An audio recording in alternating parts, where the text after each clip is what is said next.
Queridos, vamos abrir a palavra do Senhor que se encontra em Lucas, capítulo 6, versos de 46 a 49.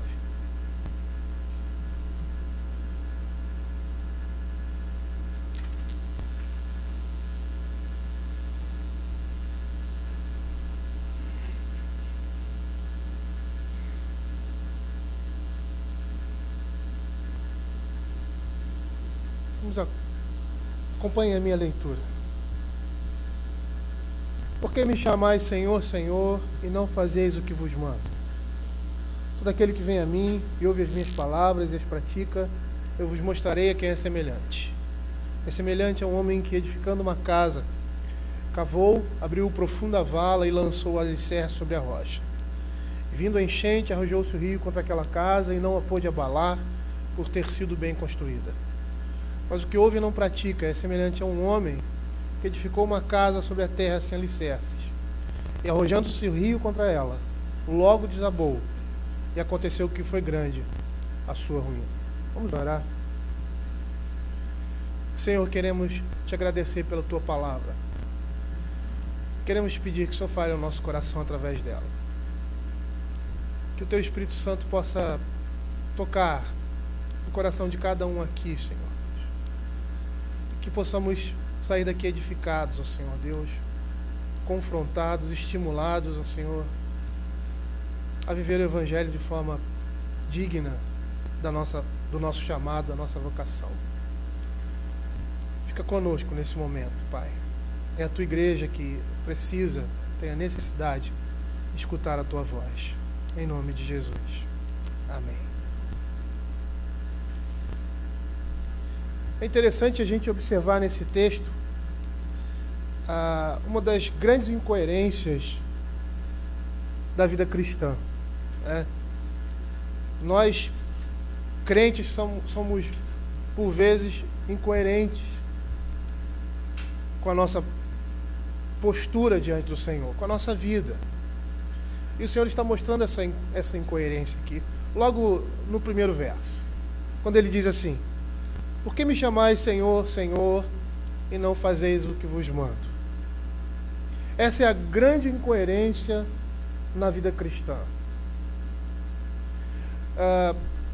Para nós entendermos de uma forma assim mais apropriada o que o texto fala, há aqui uma relação de vassalagem, uma relação de senhor e servo.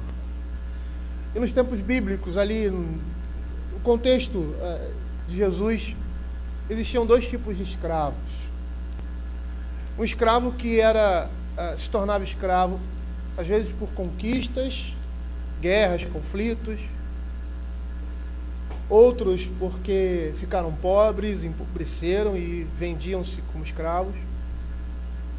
E outros que tornavam-se escravos, ou melhor dizendo, mudavam a sua condição, mas continuavam como escravos. E aí eram chamados servos, por vontade própria.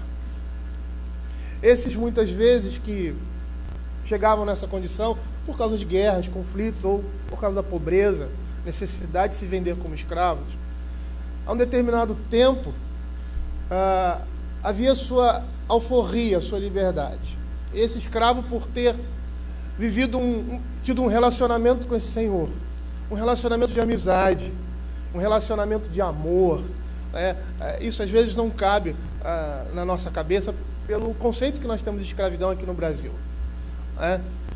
Mas nós percebemos que a Escritura fala de um relacionamento de escravidão ali com humanidade.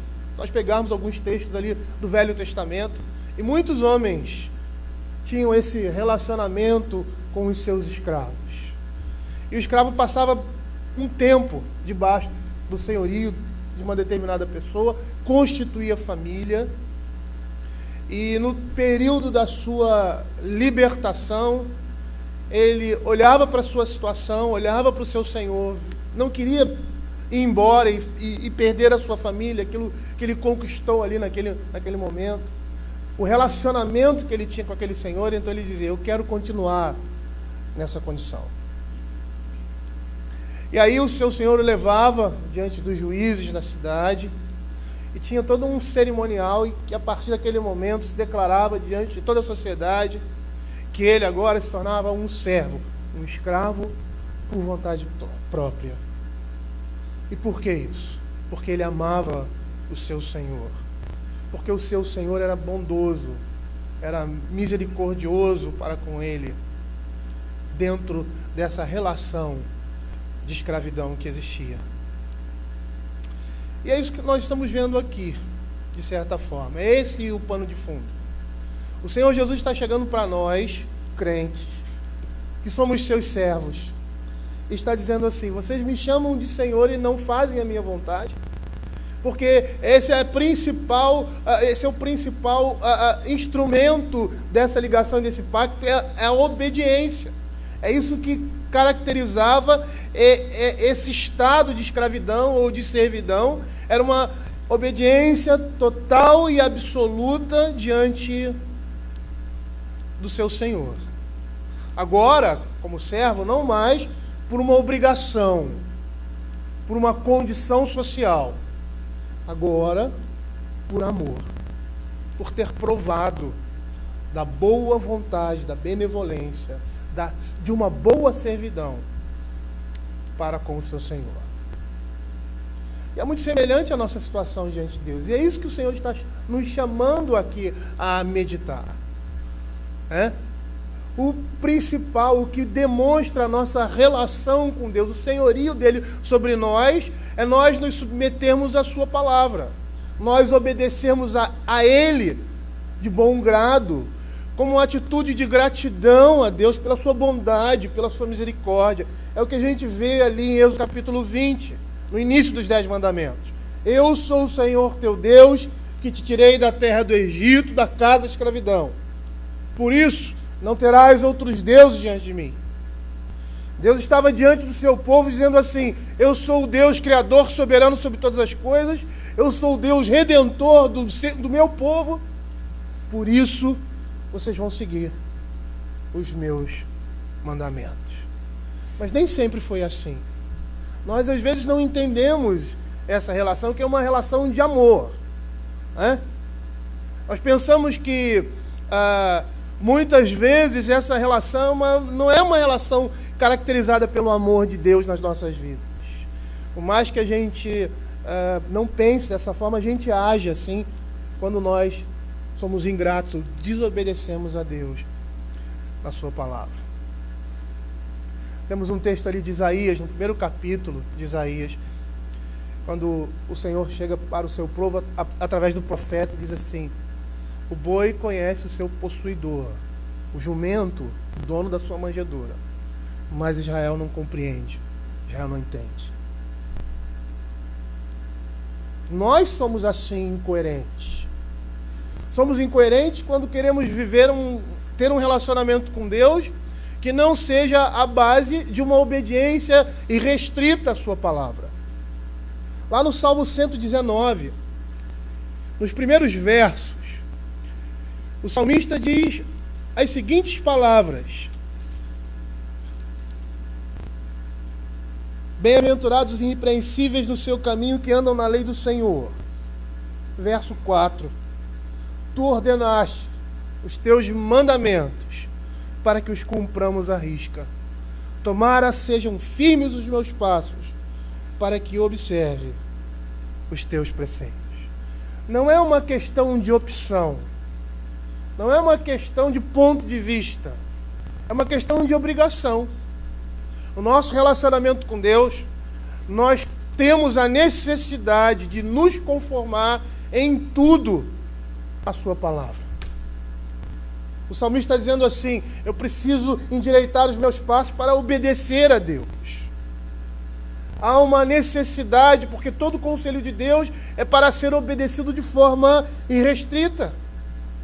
E quando nós não estamos seguindo a vontade de Deus, quando o nosso coração não está em fazer a vontade de Deus, nós estamos sendo incoerentes com a nossa própria condição diante do Senhor. E Ele está dizendo para nós assim: qual o proveito de vocês me chamarem de Senhor, clamarem a mim, se vocês não estão dispostos a fazer a minha vontade, se vocês não estão fazendo a minha vontade. Essa é a grande chamada do Evangelho, a obediência. A obediência é um ato de amor. Nós precisamos entender isso. Isso não é a atitude de um pai revoltado, de um Deus irado, mas é a atitude de um pai amoroso. É aquele que exorta, aquele que ama os seus filhos. E aquele que ama os seus filhos, ele orienta. Ele diz, você precisa seguir esse caminho. E quando os nossos filhos não estão seguindo esse caminho, eu estou dando exemplo de nós homens. Nós temos a obrigação de colocá-lo nesse caminho. E às vezes, ao colocá-lo nesse caminho, ele vai sofrer dor, porque nós temos a disciplina, dependendo da idade, física. Nós temos as consequências, dependendo da idade, de um jovem, de um adulto, que está debaixo ainda da orientação dos pais, de forçá-lo a fazer a sua vontade. Por quê? Porque ele está debaixo da sua autoridade. E isso não é um ato de raiva, não é um ato de ódio, não é um ato de impiedade, é um ato de amor.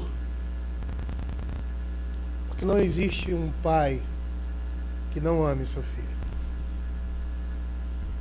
A gente até vê, né? Mas essa é uma das características de homens impiedosos. Aqueles que não amam aqueles que são gerados dele mesmo. O Senhor não é assim. O Senhor nos gera em Cristo Jesus. E Ele nos ama. E é por amor que Ele fala isso. É um Deus amoroso que está dizendo para nós: andem nos meus caminhos. Por quê? Porque há consequências. Há consequências danosas. Nós pensamos que podemos viver a nossa vida, fazer o que a gente quiser, e Deus vai passar a mão na nossa cabeça, porque Deus é um Deus amoroso. Nós não entendemos que a justiça de Deus está no mesmo patamar do seu amor e da sua santidade. É por amor a si mesmo, amor à sua essência, à sua santidade, à sua justiça, que Deus age dessa forma. E, consequentemente, amor a nós. Se nós pegarmos Deuteronômio capítulo 28, verso 15, os castigos da desobediência. Será, porém, que se não deres ouvidos à voz do Senhor, teu Deus, não cuidando em cumprir todos os teus mandamentos e os seus estatutos que hoje te ordeno, então virão todas essas maldições sobre ti e te alcançarão. Por que Deus está falando isso? Porque Ele é um Deus mau? Porque Ele é um Deus irado? Não, queridos. Porque essa é a nossa condição. Antes da queda, não havia necessidade dessas exortações. Nós vivíamos em pleno gozo e em plena obediência a Deus. Por causa do pecado, por causa da desobediência, essas coisas aconteceram. É por isso que o Senhor nos chama à responsabilidade. É por isso que Ele nos alerta: vivam de conformidade com a minha palavra. Busquem a minha presença e moldem as suas vidas segundo os ditames da palavra de Deus. Por quê?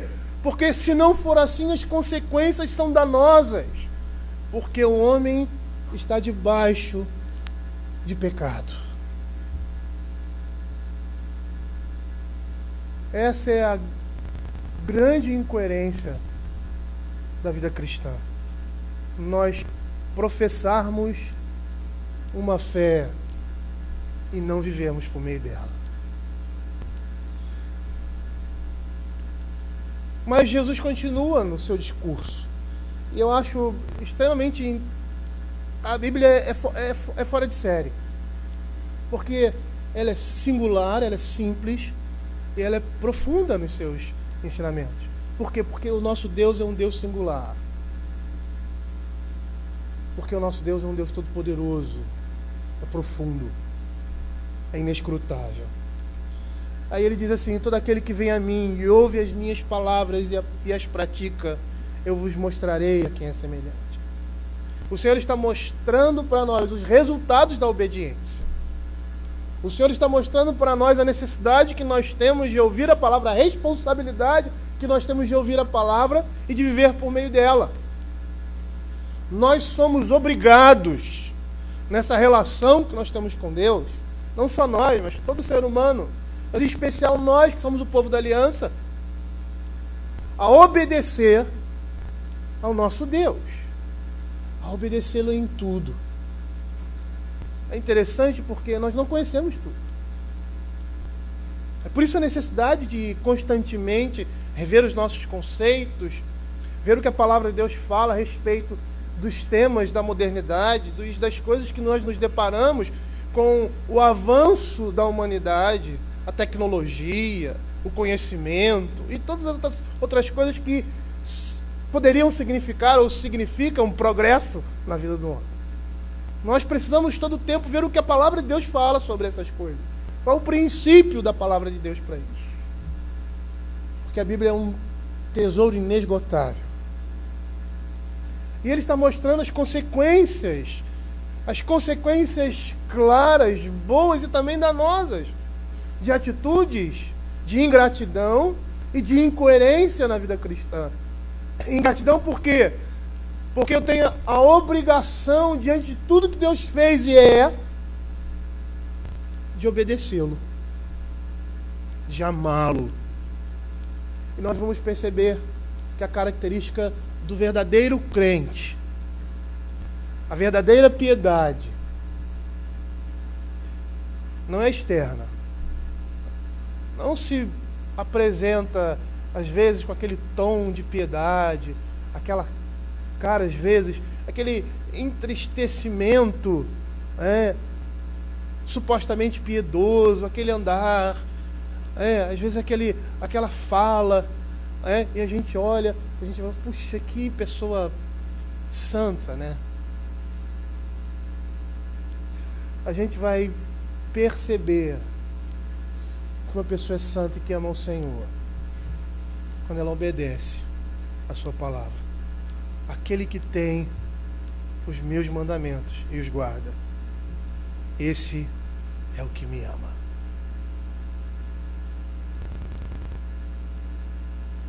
E ele diz aqui, através de uma figura tão simples, tão fácil de entender, não somente para aqueles homens daquela época, que constantemente estavam construindo casas, construindo habitações, que constantemente passavam por situações como essa, de enchentes e de tempestades, e que na prática, no seu dia a dia, percebiam que se fizessem de uma forma eles teriam consequências. Poderiam não ser imediatas, mas essas consequências viriam por causa da maneira como eles lidavam com aquela situação. Aí ele vai dizer assim: todo aquele que vem a mim e ouve as minhas palavras e as pratica, eu vos mostrarei a quem é semelhante. Lá em Mateus ele chama de homem prudente. A prudência na Escritura se caracteriza, a sensatez ali no livro de Provérbios se caracteriza pelo temor a Deus, que é manifestado através da obediência irrestrita à sua palavra. Aí ele aqui dá 2 exemplos, bem práticos. Ele diz que um homem que ouve as suas palavras e as pratica, e Tiago vai falar a mesma coisa de forma diferente, ele vai chamar aquele que ouve e pratica a palavra de operoso praticante. Aquele que ouve e pratica, ele é exaltado ali no livro de Tiago, ele é colocado numa situação de destaque. Por quê? Porque é assim que tem que ser. Nós, como crentes, somos chamados não somente a ouvir a palavra, mas a viver por meio dela, a pôr em prática essa palavra, a fazer com que essa palavra desça ao nosso coração. Não fique somente na nossa mente. E quando ela desce para o nosso coração, ela começa a gerir a nossa vida. É por isso que o próprio Tiago diz que não existe fé sem obras. Porque é através da nossa obediência a Deus nós mostramos que temos fé. E nesse contexto de Tiago, você vê a galeria da fé em Hebreus. Todos aqueles homens agindo daquela forma, da forma como agem, por quê? Porque criam, porque obedeciam, porque amavam. E trocam o lucro desse mundo por aquilo que esse mundo diz que é prejuízo. Perdem a vida nesse mundo, como Moisés, que preferiu ser maltratado ao usufruir dos prazeres, isso o texto bíblico diz, transitórios do pecado. Ele prefere seguir a palavra de Deus, fazer a vontade de Deus, a seguir os seus próprios caminhos. Aí ele mostra, aqui é semelhante a esse homem prudente, a esse homem sensato, esse homem sábio. É semelhante a um homem que, edificando uma casa, cavou, abriu profunda vala, lançou o alicerce sobre a rocha, e vindo a enchente, arrojou-se o rio contra aquela casa, e não a pôde abalar, por ter sido bem construída. É interessante essa imagem aqui também, porque é uma imagem que fala muito àqueles homens daquela época. Às vezes o que acontecia é que vilas inteiras, povoados inteiros, eram devastados pelos rios, que mudavam, por vezes, o seu curso. Então tinha um curso do rio aqui, e por questões várias, aquele rio, por causa de uma grande tempestade, ou por causa de algumas mudanças, naturais ou não, mudavam o seu curso, e às vezes entravam em aldeias inteiras e devastavam todas aquelas casas. E não sobrava nada, porque a destruição tomava conta de tudo. É o que nós vemos muitas vezes aqui no nosso país, como aconteceu lá no Rio, em Friburgo, em outros lugares, como São Paulo, e outros exemplos que nós temos aí. A água vai e leva tudo. Construções inteiras. Nenhuma construção consegue suportar, por mais forte que seja, é lógico, se não estiver bem alicerçado, consegue suportar a força das correntes de um rio.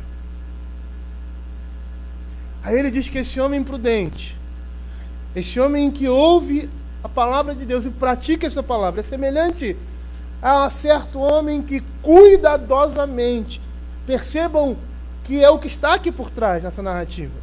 Há um cuidado, há uma preocupação, há um trabalho. E não foi um trabalho simples. Não é uma coisa de meia hora. É uma coisa que leva tempo. Percebam aqui a ação verbal: cavou, abriu profunda vala, lançou o alicerce sobre a rocha. Aquele homem está preocupado com a sua casa. Ele está preocupado com aqueles que moram dentro dela. Ele está preocupado com a sua habitação. É ali que ele vai morar, é ali o seu teto, é o lugar de proteção. Casa, em geral, também pode ser metáfora para um lugar de proteção. A vida dele se passa ali. Dele e dos seus familiares. Então esse homem pensa: eu preciso construir um lugar forte para que a minha família, para que eu possa habitar. Um lugar durável, um lugar que me dê conforto, um lugar que eu possa descansar, que eu tenha tranquilidade.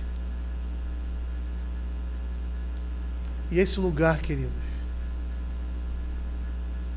só está no Senhor. Nós não podemos ter isso fora de Cristo, da sua palavra. Não há lugar mais seguro, habitação mais segura, fora do Evangelho. Mas percebam a preocupação desse homem, o cuidado desse homem em lançar aquele alicerce profundo. Certa vez eu estava num horário de intervalo, ali no centro da cidade, e ao lado do prédio onde eu trabalhava, eles estavam construindo um outro prédio. E eu sou muito curioso com essas coisas, né? Estava tudo cercado, eu cheguei ali perto, algumas pessoas passavam, olhavam, e aí eu fui olhar. E tinha uma máquina imensa, eu não entendo disso, né? Mas o pessoal que é engenheiro aí sabe disso. Uma máquina imensa, gigantesca, para baixo, que estava tirando, né, a terra, e a gente olhava para lá, não dava para ver direito, porque o local de onde eu estava é longe, mas eu percebia que era extremamente profundo, porque a máquina ia lá embaixo e demorava um bom tempo, daqui a pouco subia. Eu não sei quantos metros para baixo do chão, do solo, ali da superfície, melhor dizendo, aquela máquina estava indo e retirando aquela terra para lançar o alicerce, porque ali iria se construir um grande prédio. E pelo que eu estava vendo, o prédio era grande. Pelo buraco que eles estavam fazendo. E é isso que esse homem faz. E essa é a imagem de um homem prudente nas Escrituras. Um homem que quer fundamentar a sua vida em coisas eternas. Um homem que quer, diante de todas as dificuldades e provações que nós vamos passar, nós vimos algumas realidades nesse período, quando falamos sobre relacionamento familiar e tecnologia, né? Às vezes nós pensamos, eu nunca vou passar por isso. Eu nunca vou. Você vai passar por isso. Você vai ter um problema semelhante. Pode não ser esse, ou aquele que nós falamos ali, mas, de certa forma, nós estamos nesse mundo e vamos nos deparar com isso. E precisamos estar preparados para suplantar essas coisas, ultrapassar esses obstáculos, rejeitar aquilo que é vergonhoso, que é pecaminoso. E a palavra de Deus nos prepara para isso. Isso que significa lançar o alicerce. Por quê? Porque no momento de dificuldade, no momento da provação, no momento da tentação, você não cai. Porque você está sustentado na rocha que é Cristo. Você não se abala, porque a sua vida está fundamentada nos princípios eternos da palavra de Deus. É um pai amoroso que está dizendo isso. E quando eu falo isso, eu olho para mim como pai. E a palavra de Deus mesmo fala que os pais, quando disciplinam, eles não são justos, muitas vezes, na sua disciplina, porque são falhos, porque são homens, eles não conseguem ver todas as coisas. Mas Deus, como pai, é diferente. A sua repreensão, a sua exortação é justa, é perfeita, porque nós olhamos aquilo que nós vemos. Deus conhece todas as coisas. E como pai, às vezes a gente exagera por amar demais os nossos filhos, né? E às vezes passamos um pouco do limite por causa desse amor que nós temos. E a preocupação de fazer com que os nossos filhos percebam ou vejam ou andem naquele caminho, porque você sabe que aquele caminho é um caminho de justiça, é um caminho que vai levá-lo a um bom lugar.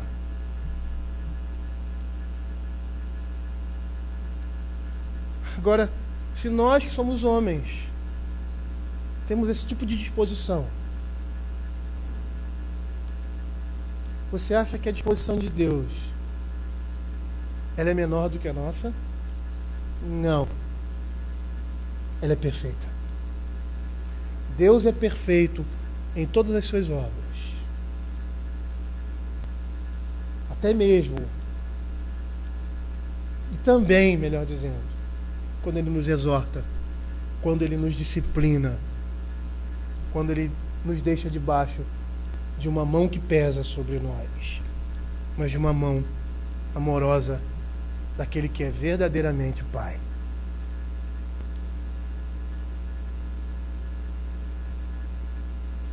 E aí no verso 49 ele diz assim: mas o que ouve e não pratica é semelhante a um homem que edificou uma casa sobre a terra sem alicerces.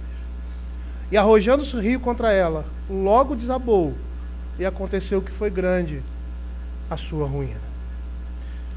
Somente na própria redação do texto, nós vamos ver uma grande diferença aí. Aquele homem que a atitude dele é descrita por ações verbais contínuas, cavou, abriu profunda vala, lançou, enquanto que aquele homem, que é aquele que ouve a palavra do Senhor e não pratica, ele edificou sem alicerces. Percebam que há aí um resumo na ação verbal daquele homem. Quer dizer, há uma diferença assim, parece que um trabalhou, vou usar essa expressão, mais e diligentemente, e o outro foi negligente. Essa metáfora, essa comparação de trabalhar mais e ser diligente está atrelada à obediência à palavra de Deus. Enquanto a rapidez e a negligência está atrelada à displicência e à desobediência. A igreja precisa perceber que nós não temos opção. Como diz lá o salmista, os mandamentos do Senhor, todos eles, nos são dados para que cumpramos a risca. Você não tem escolha. E que bom não ter escolha.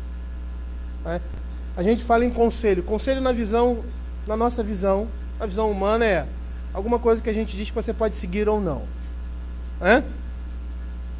Tem até gente que diz, segundo essa concepção, que se conselho fosse bom não se dava, vendia-se. Porque essa é a nossa concepção de conselho. A concepção de conselho na palavra de Deus é ordenação, é mandamento. Nós não temos escolha. Eu não sei, essas palavras para mim não soam difícil, mas eu sei que para muita gente soa. Eu não tenho escolha de obedecer. A pessoa se revolta. E isso tem a ver com criação também, né?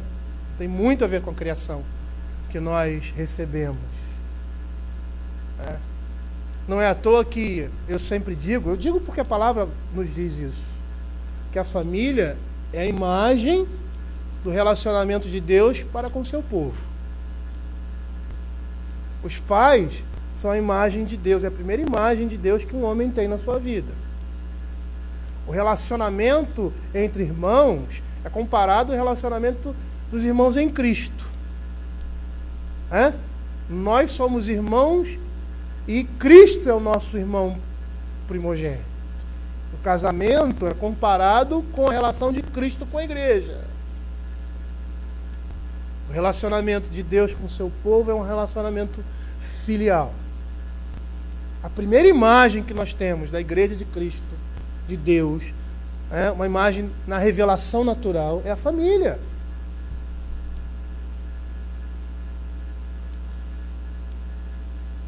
Às vezes para algumas pessoas é difícil, né? Você escutar, eu sou obrigado a obedecer a palavra de Deus. E aí quando o pastor prega alguma coisa aqui, a pessoa se levanta e não vou fazer isso. Não aceito. Não é o pastor que está falando. Se for realmente, você tem toda a razão de escolher entre fazer ou não. Mas se for a palavra de Deus, você não tem escolha. Se você ama o Senhor, você vai fazer. E se você ainda não percebeu que a relação a relação que temos com Deus é uma relação de amor, você também vai ter que obedecer. Não há escolha. nós temos a obrigação de obedecer a palavra de Deus. É assim que Deus estabeleceu. É um Deus que sabe todas as coisas, que ama o seu povo, que cuida do seu povo e sabe o que é melhor. Sabe o que é melhor para nós. E aí eu vou dar um exemplo, mais uma vez, da vida familiar. Quantas vezes nossos filhos precisam nos obedecer sem entender o que eles estão fazendo. Porque eles não vão alcançar. Mas eles precisam obedecer. E nós precisamos ensinar isso aí. A obedecerem, muitas vezes, sem entender por quê. Confiando nos pais. Percebam que é isso que muitas vezes nós temos que fazer na vida cristã.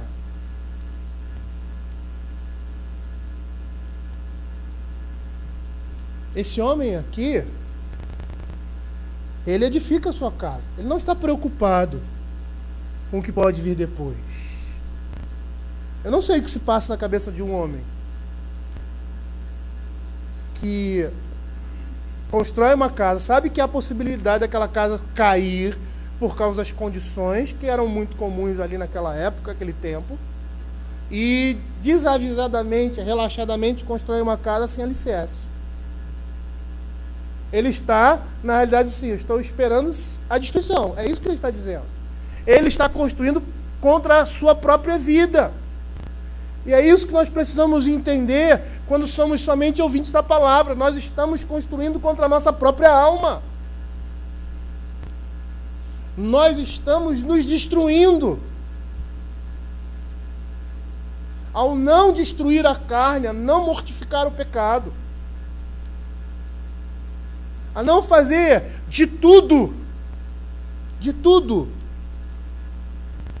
para abandonar o pecado e fazer a vontade de Deus. Muitas vezes o pecado é comparado a um câncer. Você já teve alguém com câncer na sua família? Ou alguém perto de você? Você fala em quimioterapia, as pessoas tremem. Eu conheci um rapaz que morreu por causa do processo de quimioterapia. Ele não aguentou. A doença dele estava tão avançada, ele não sabia. Começou a fazer a quimioterapia. E por causa dos remédios, não por causa da doença, mas dos remédios também, ele não suportou e morreu. Não é o que acontece geralmente. Mas a gente sabe que a quimioterapia ela acaba com tudo. Para que o câncer possa ser extirpado. O pecado é um câncer na nossa vida. E nós precisamos fazer de tudo. De tudo. Para abandonar. E quando nós obedecemos a palavra do Senhor, nós estamos fazendo isso. Aí o exemplo dessa imagem, ele diz que esse homem que ouve a palavra do Senhor, que Tiago chama de homem negligente, o homem que está negligenciando a sua própria alma, está trabalhando para a sua própria destruição. Aí ele diz que ele edifica uma casa sobre a terra sem alicerces, e arrojando-se rio contra ela. Logo, essa expressão é muito interessante. Por quê? Porque não houve resistência alguma. Às vezes nós vemos na televisão aquelas enchentes, né? Uma vez eu estava vendo a água do rio descendo, aquela água barrenta e tal, e batendo no muro, e o muro resistindo, né? E aí o repórter, isso aí não vai durar muito tempo. E o muro resistindo, daqui a pouco o muro cai. Bum! E a água passa, levando tudo. Aqui não houve nenhuma resistência.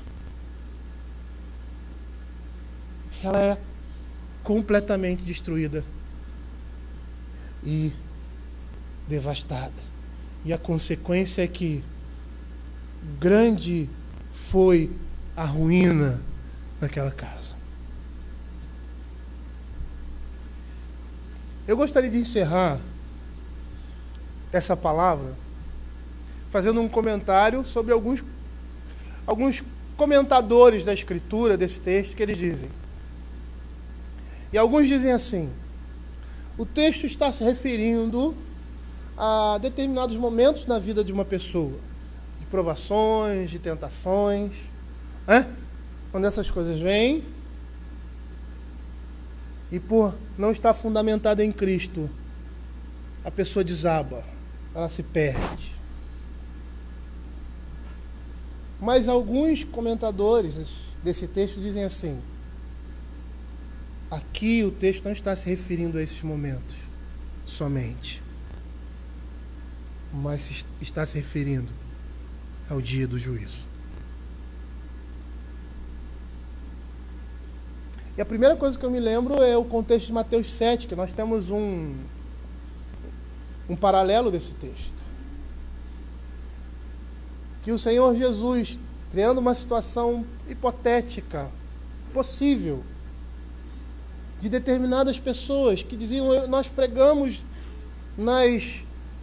nas praças, nós expulsamos demônios, nós fizemos milagres.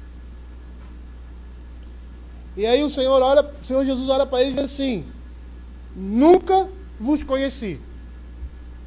Apartai-vos de mim, que praticais a iniquidade. E no próprio texto, ali anteriormente a isso, o Senhor Jesus está falando da árvore e dos seus frutos. Aqueles que são lobos em pele de cordeiro. Aparentam uma coisa externamente, mas a vida é uma vida de pecado, ou seja, eles vivem da maneira como acham e pensam, e não se moldam à palavra de Deus. Lá em Oséias, o povo de Deus estava sendo destruído porque estava rejeitando o conhecimento do Senhor. Começando pela pessoa mais responsável, aquele que deveria pregar e ensinar. E continuando pelo povo. E lá no capítulo 6 de Oséias, ele diz assim: conheçamos e prossigamos em conhecer ao Senhor. É o conhecimento de Deus que vai mudar a nossa vida. E Jesus disse isso: conhecereis a verdade, e a verdade vos libertará. Enquanto estivermos nesse mundo, caminhando para o céu, nós precisamos conhecer a Deus. Existem muitas coisas que nos puxam para baixo e para todos os outros lados. E é por isso que Paulo, lá em Romanos capítulo 12, ele fala: não vos conformeis com esse mundo, não se deixe moldar por ele, mas transforme-se completamente, ao ponto de parecer outra criatura, como a lagarta se transformando numa borboleta, que é uma metamorfose completa. Se nós não conhecêssemos esse fenômeno e esses animais, nós diríamos: são dois insetos, são dois animais completamente distintos. Mas, na realidade, o que está por trás de uma borboleta é uma lagarta. Não é mais lagarta, é uma borboleta. Porque ela foi transformada pela palavra de Deus. Deixemos que a palavra de Deus nos transforme.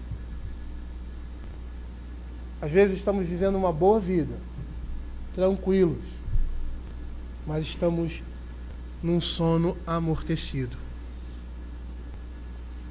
E quando começamos a fazer a palavra do Senhor, as coisas começam a ficar difíceis, e duras para nós. Mas esse é o nosso chamado. Se nós queremos ganhar a vida nesse mundo, nós vamos perdê-la na vida eterna. E se nós perdermos a nossa vida nesse mundo, negligenciarmos, abandonarmos os desejos carnais que militam no nosso próprio corpo, nós vamos ganhar o porvir. Às vezes nós nos fiamos muito de que a salvação é uma coisa pontual e acabou. Salvo para sempre. E é verdade. Mas esquecemos que essa salvação, como diz Tiago lá, ela é manifestada pelas nossas obras, pela nossa vida. Então, se a sua conduta,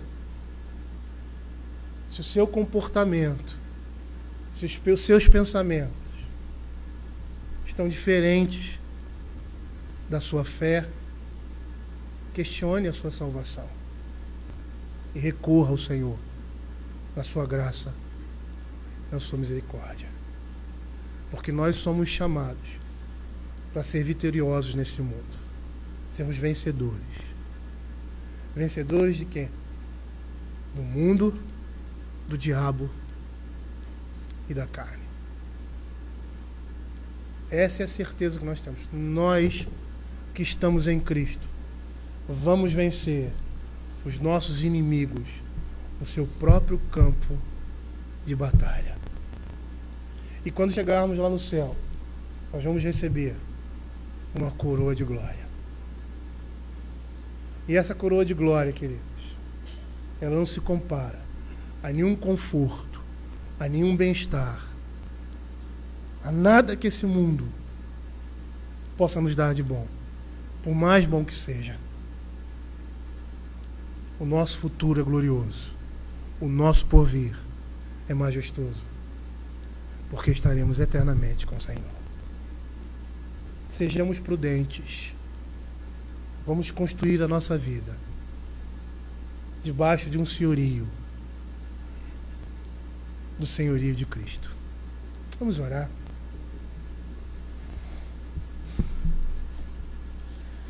Senhor, queremos te agradecer pela tua palavra. E diante, Senhor Deus, das várias exortações, dos vários conselhos, ó Pai, e do que nós vemos na Escritura, nós percebemos como nós somos falhos, como nós somos pecadores, como nós somos tendentes a esse mundo, como nós somos frágeis, ó Pai. E por isso necessitamos da tua graça, do teu amor, da tua misericórdia. Que o Senhor esteja infundindo, Senhor, em nós, ó Pai, um desejo verdadeiro, não somente aqui na hora da pregação, não somente aqui nesse momento, às vezes um momento de exortação, um momento que toca as nossas almas, mas quando estivermos na nossa casa, no nosso quarto, no nosso trabalho, estejamos nos lembrando dessas palavras, estejamos nos lembrando que estamos diante do Senhor, que o Senhor está olhando para nós, que o Senhor está esperando de nós uma atitude que honre o seu nome e que deixe marcado que nós somos a igreja de Cristo nesse mundo. Tem misericórdia de nós, ó Pai, e sustenta-nos, ó Pai, naquilo que somos faltosos, ó Pai.